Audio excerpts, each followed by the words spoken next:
Hello children. Now we are left with the last two topics. Today we are going to discuss Human Genome Project. Now we have discussed the sequence of bases in DNA determine genetic information of any organism. So we can say genetic makeup of organism lies in the DNA sequences. If the two individuals differ, that means their DNA sequences should be different at least at some places. So these assumptions that led to the establishment of Human Genome Project, that we can do the DNA sequences of human genome. So genome is the whole hereditary information of an organism that is encoded in the DNA. This Human Genome Project, that means to sequence all the genes of the human. Now this was launched in 1990 to sequence human genome, and it was a mega project. Why it was a very big project or a mega project? Because magnitude and requirement for these projects, they were very large. If we say human genome has 3 into 10 raised to power 9 base pairs approximately. If the cost of sequencing single base pair is $3,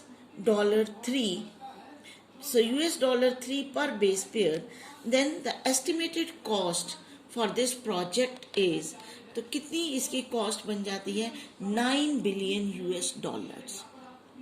तो सिर्फ sequencing की cost जो है वो $9 billion. Now suppose the sequences are obtained, then these obtained sequence were to be stored in a typed form in the form of books, and if each page of the book contained 1,000 letters and each book contained 1,000 pages, then 3,300 such books would be required to store the information of DNA sequencing from a single human cell. सो पहले उनकी sequence करने की cost कितनी ज़्यादा $9 billion. उसके बाद अगर हमने उस सारी इंफॉर्मेशन को स्टोर करना है तो 3,300 such books they are required to store this information. Then enormous data expected to generate require high speed computational devices for data storage, and retrieval and analysis of the data. So this led to the development of a new area in the biology, that is bioinformatics. So rapid development of this area in biology occurred due to Human Genome Project, where this this process analysis is done with the help of computers. Then what are the goals of this HGP? तो मकसद क्या था इस HGP को?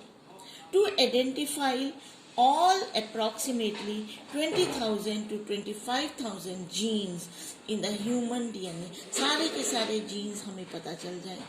Secondly, to determine the sequences of 3 billion chemical base pairs that make up the DNA. मतलब कौन सा base pair क्या है, फिर उसके बाद कौन सा आता है, तो पूरा sequence हम determine करें. Store this information in the databases. We improve tools for data analysis.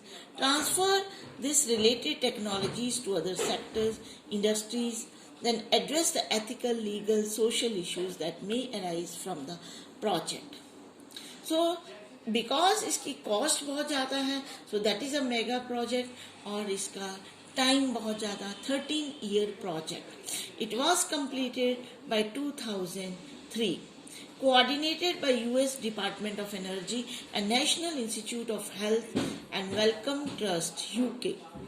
Then There were other countries, additional contributions came from Japan, France, Germany, China and others.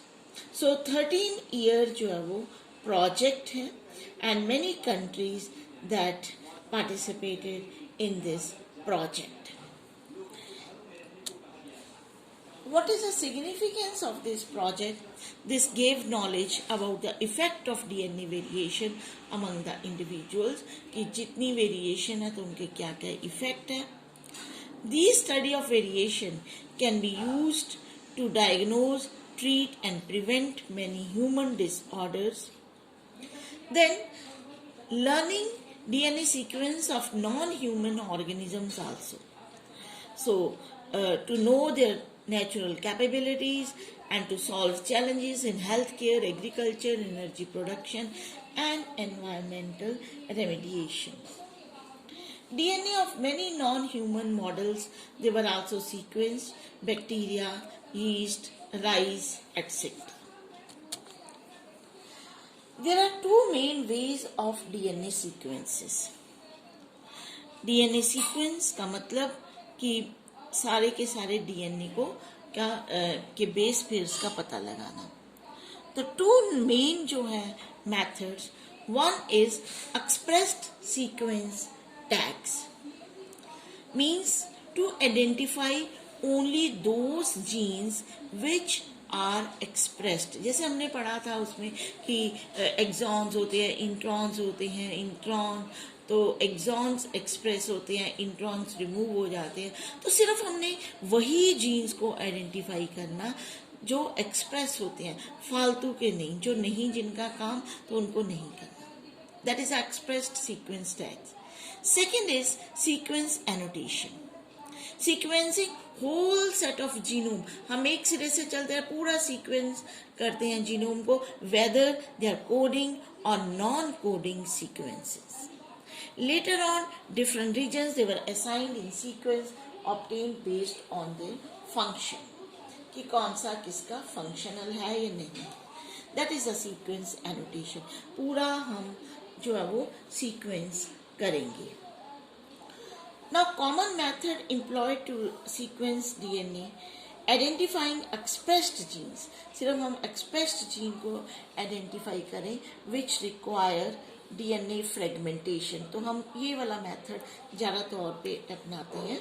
And इसमें DNA फ्रेगमेंटेशन, क्योंकि DNA एक बहुत long polymer है and पूरा का पूरा लंबा DNA को सीक्वेंस करना, so there are so many technical problems in this.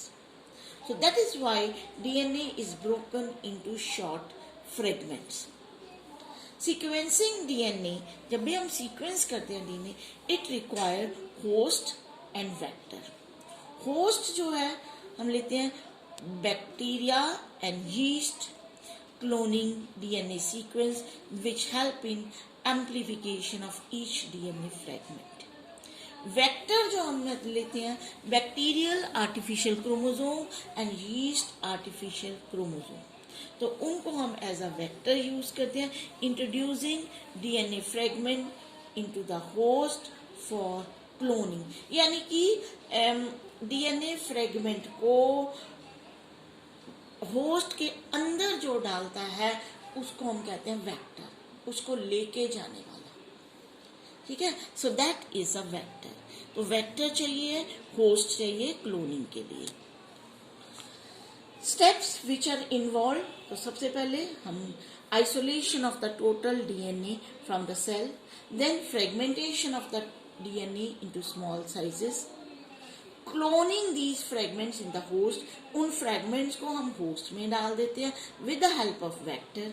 Host के अंदर उनकी क्लोनिंग यानी कि मल्टीप्लिकेशन होती है, यानी कि एम्पलीफाई हो जाता है DNA. Then commonly use vector कौन से हैं? BAC and YAC, bacterial artificial chromosome and yeast artificial chromosome. अब सीक्वेंस कैसे करना है? Sequencing DNA fragment using automated DNA sequencer. तो क्योंकि ये मैनुअली नहीं हम इसको कर सकते हैं, तो इसको ऑटोमेटेड DNA सीक्वेंसेस जो है वो किए जाते हैं. A method was developed by Frederick Sanger. तो उसने एक मेथड डेवलप किया था to know the sequence of amino acids in the protein. तो उसी मेथड्स को, उसी प्रिंसिपल के बेस पे जो है ये वाला मेथड, इनकी डीएनए की भी सीक्वेंसेस की जाती हैं।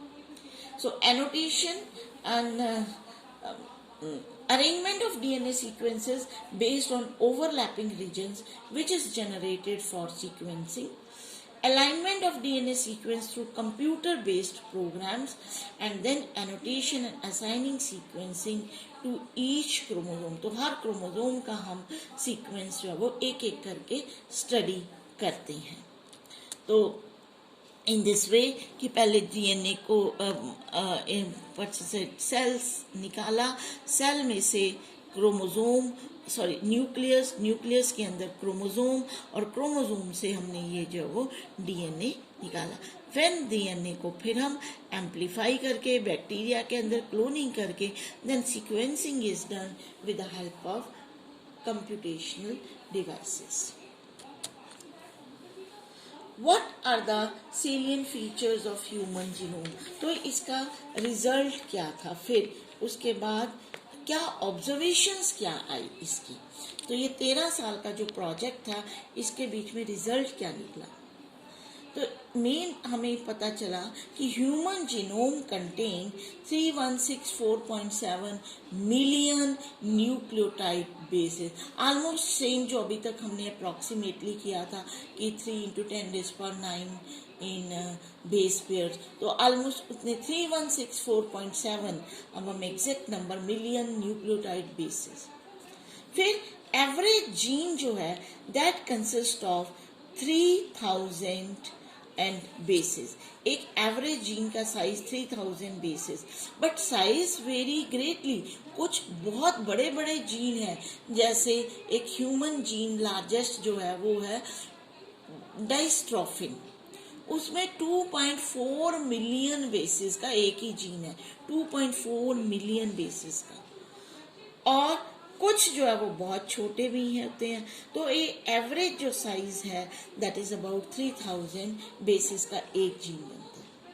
फिर एक बहुत और इम्पॉर्टेंट बात हमें पता चली कि अभी तक हम थ्योरेटिकली सोचते थे कि ह्यूमन बीइंग में 1 लाख के करीब जीन्स हैं, 80,000 to 1,40,000 तक जीन्स हैं।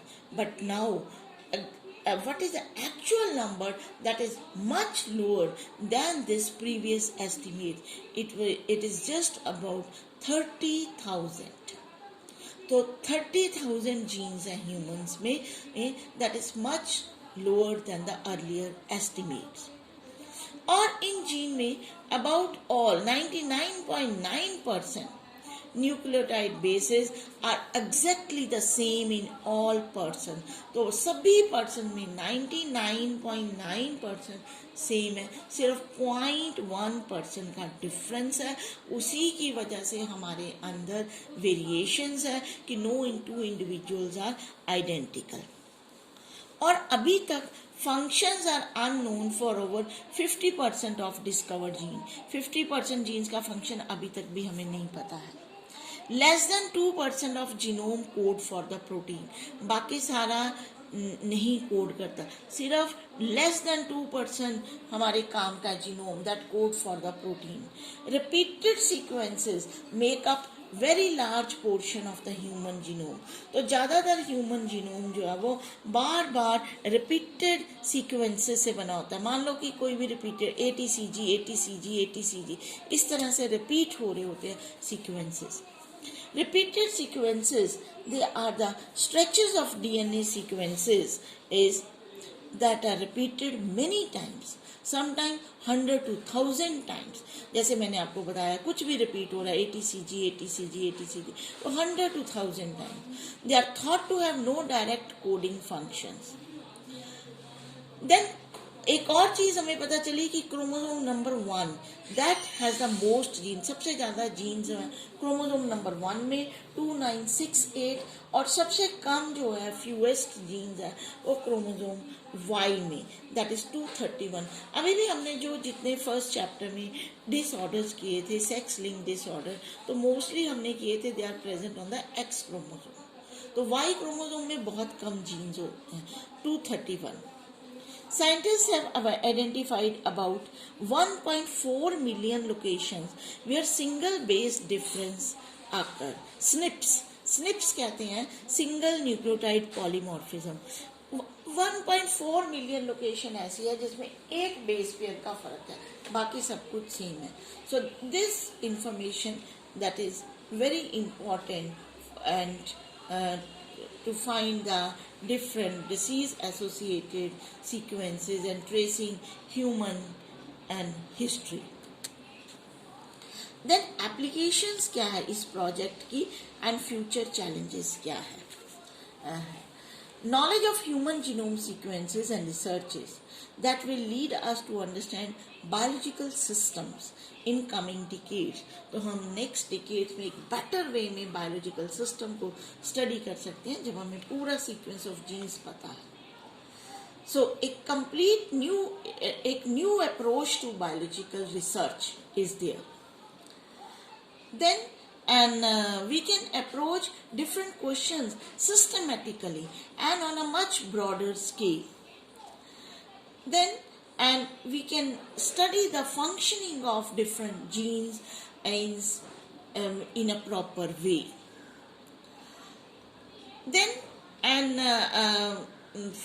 In the future, there is high scope in this and better tools they are required, and this is an enormous task. It requires expertise and creativity of tens of thousands of scientists. बहुत सारे scientists चाहिए हमें different disciplines से in the public and private sectors worldwide. So it has a lot of future scope also. So this is about the Human Genome Project, and next time we are going to discuss the last topic, DNA fingerprinting. Thank you.